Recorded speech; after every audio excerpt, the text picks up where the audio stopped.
Okay. First, let me thank organizers for giving me the opportunity to speak here. My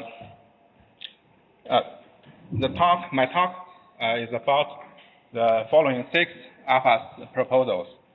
I will explain briefly why the result of this measurement will be very interesting to understand the physics of cuprates. The first proposal is to measure the electron spectrum on the unoccupied side, about several dozen of milli-electron volts above the Fermi level. This will be very important for understanding the origin of the pseudogas.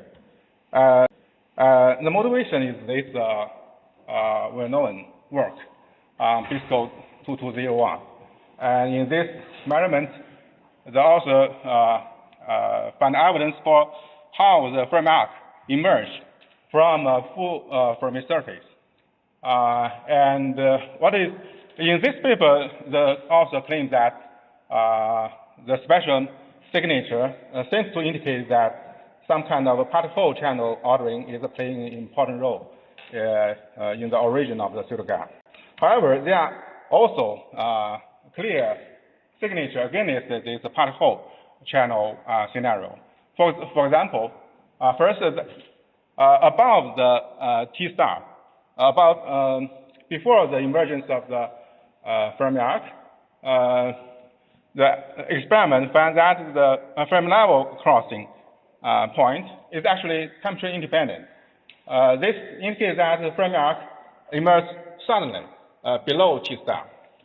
And another signature that is inconsistent with such particle ordering scenario is that below T star, the spectral weight moves downwards rather than upwards. So why this is inconsistent with the particle scenario? Because in particle scenario, when you want to open a gap, for example, in the antiferromagnetic folding picture, this is a typical particle channel ordering scenario. In this case, if you want to open a gap, you should first move this dispersion upward, and only when this dispersion moves above the Fermi level, you can open a gap. And in this process, the KF will drift. But experimentally, you do not find any evidence for this drifting. And actually, this is not limited to antiferromagnetic picture. It's general for any particle scenario, because the 0 pi and pi pi actually above T star, 0 pi and pi pi are on different sides of the Fermi surface. Without a particle mixing with pairing, they cannot be connected continuously. So you must, before opening a pseudogap, you must, before the emergence of the Fermi arc in the particle scenario, you must drift the Kr to 0 and disappear. Then you can have a Fermi arc. But with pairing, with particle mixing, this is not a problem. You can cross continuously from the unoccupied side to the unoccupied side. And actually, I propose to look more closely in this moment and energy region. Actually, in the original data, there are already some feature where that is very suggestive of some kind of pairing. But to make it more strong evidence, I propose to have a much higher resolution measurement on this part of the spectrum. The second one is about how and when the Fermi arc evolved into a closed Fermi surface. This is also motivated by this experiment. And in this experiment, the emergence of the Fermi-arc, the temperature of the Fermi-arc emergence coincide with the temperature, the peak temperature of spin relaxation rate. Actually, for BISTO 2201, NMR people have already mapped out the full doping evolution of T star. So, but actually, for the origin of the Fermi-arc, there are different kind of theoretical projections. Some people believe that Fermi-arc should terminate at the crossing point between the Fermi surface and the anti-Fermi brain zone boundary, but this seems to be not the case for 2201 system. And so the problem is that the observation in this system is universal. And so in more detail, that the arc closing temperature always tracks the peak temperature of a spin relaxation rate in this particular system. And is that arc closing temperature in other Curie superconductor above which we have well-defined closed Fermi surface? And the third one is what's the nature of this Fermi-arc? This large Fermi surface. Is this a large Fermi surface of a whole pocket, or like the BISTO 2201 is a large whole Fermi surface? And the third one is that in the last 2 decades, there's a great improvement in the sample quality and the ARPES resolution. And we can use this advantage to answer some very important questions. For example, to check if the marginal Fermi liquid scaling still holds, if we increase the sample quality and the resolution. Actually, very recently, ARPES has already settled down a very long-standing debate on cuprate. In this paper, people find that even at very extremely low doping level, you still have very, very sharp positive particle. And this is very different from earlier claim that in the low doping region, you have very strong electron phonon coupling effect, and the spin paradigm becomes very broadened. Actually, the broadening is already close to resolution limited. It's about 2 orders of magnitude smaller than earlier data.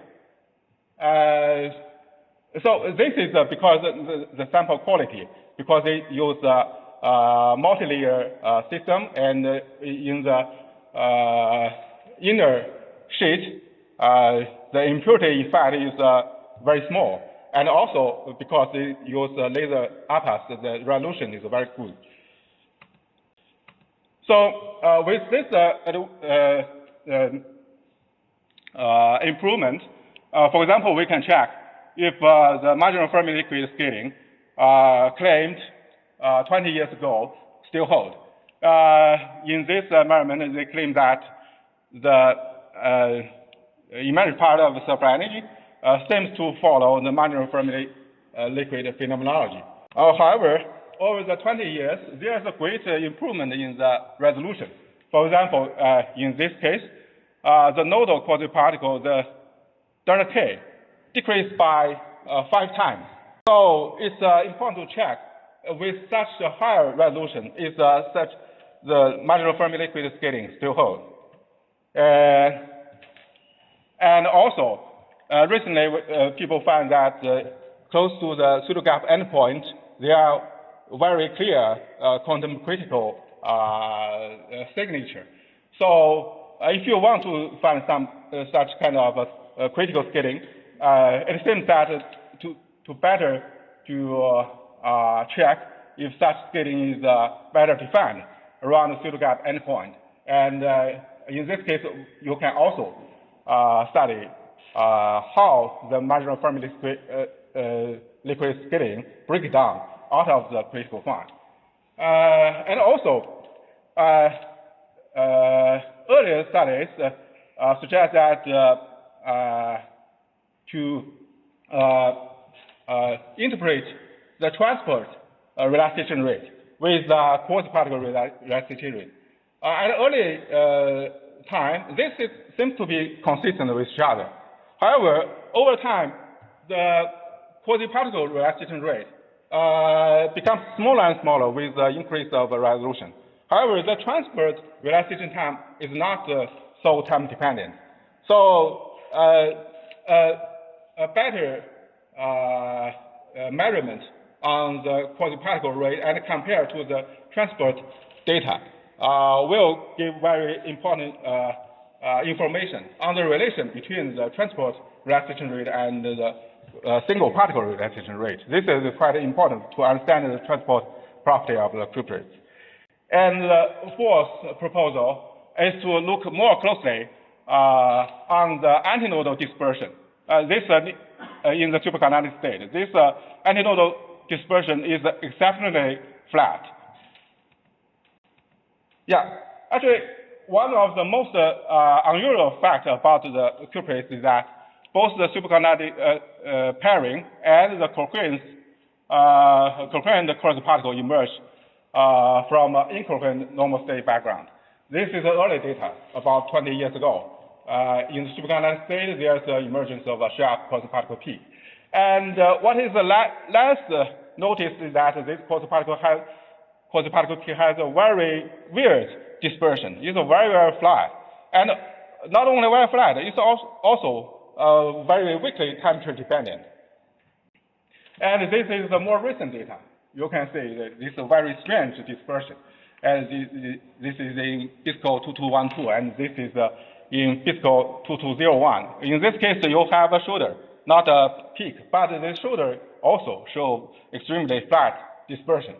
And in this data, you can see more clearly this flat dispersion cannot be consistent with the standard D wave dispersion. And this extremely flat dispersion is also the origin to observe the peak deep harm structure in the STM. STM is integrate over momentum. The appearance of the sharp peak indicates that the dispersion is very, very small. Only when the dispersion is very small, after integration, you can still expect such a sharp feature. And some people argue that this peak deep harm structure comes from the coupling between the quasi-particle and some kind of mode, for example, phonon mode or the neutron resonance mode. But there are very strong arguments against such a kind of a picture. For example, the phonon mode picture cannot explain naturally why this dispersion is so flat. And for neutron mode, the neutron mode is strongly temperature dependent, and its total weight is very small. So this is inconsistent with observation of very flat and also temperature independent dispersion. And both modes are not likely to cause a very broad harm structure. So this is our understanding. Actually, in this understanding, this extremely flat dispersion comes from a new pole, generally from electron moving in a strongly fluctuating anti-fragment background. And in this case, the coupling with the strongly fluctuating background will produce both normal surface energy and anomalous surface energy. This normal surface energy will produce such kind of level repulsion effect. And after this level repulsion, you can get a very flat dispersion. And for example, in our simulation, we can get very flat dispersion, and with a very realistic parameter setting. And this flat dispersion is not only limited on the pi 0 to pi direction, but is very flat in the two-dimensional region. So this extremely flat dispersion should be understood as some kind of new pole corresponding to electron moving in a strongly fluctuating background. And so the problem is that, this indicates that even the superconducting state of cuprates is not as conventional as one used to thought. And the problem is that how and when such a anomalous dispersion evolves into a standard deviate dispersion. And such dispersion actually should appear in more general unconventional superconductor in which nesting vector connects single particle Van Hoff singularity, for example, in iron-based system. And the fifth one is waterfall. But this is the waterfall data, but there are different interpretations. Some people think that it's a matrix element effect. However, such a kind of waterfall appears in many other systems. So it's important to check if this is just a matrix element effect. And if it's an interesting effect, then it may imply very important things. Because if you have such kind of waterfall, if you calculate the moment of the spectral weight, for example, the zeroth order moment is just occupation number, and the first order and the second order give you such kind of a ground state expression value. The strong momentum dependence of such a moment will indicate very peculiar ground state structure. And the last one is to understand what's the role of Van Hoff singularity doping in the cuprate. And motivation is this: zero gap endpoint shows very strong critical behavior signature, but people do not understand what is critical here. But people do find that pseudo gap endpoint seems to be at the same doping to be as the Van Hoff singularity doping. So why Van Hoff singularity doping is so special? It's just a single particle density effect. This can be easily washed out by three-dimensional effect or disorder effect. However, in cuprates, if you assume that the antiferrometric fluctuation is very important, then this Van Hoff singularity is special in the sense that the Van Hoff singularity, single particle singularity, is meeting the antiferrometric hotspot. And below the Van Hoff, above the Van Hoff singularity doping, there is no hotspot on the Fermi surface. And both experiment and some theoretical works seem to suggest that pseudo gap can only be defined on a hole-like Fermi surface. And this is a effective model we suggested. But there is some controversial.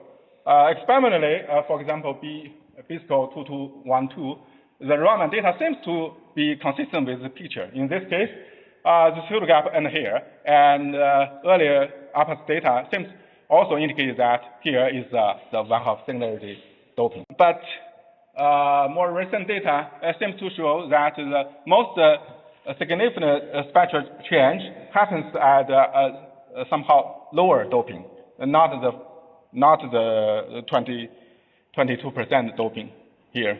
And another data claim that in this system, the Van Hoff singularity doping happens at about 30% doping. And in this case, this doping corresponds to the disappearance of superconductivity rather than the pseudo gap. And in a single layer system, there are also some controversial. Early data seems to indicate that Van Hoff singularity doping corresponds to the disappearance of superconductivity. And more recent data, this doping is lower, but also corresponds to the superconducting disappearance doping. But no matter Van Hoff singularity doping corresponds to the end of a pseudo gap or superconducting state,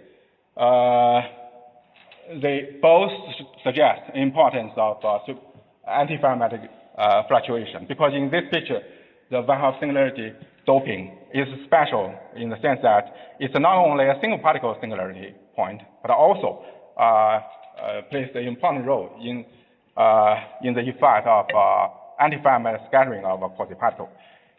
So a more systematic study on this such a correlation is rewarding. Thank you.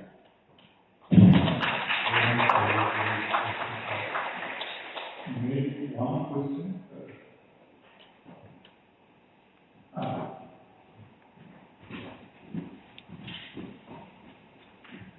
I'm not sure if this is relevant, but you considered the anthropometric folding a commensurate thing, right? So we expect one then.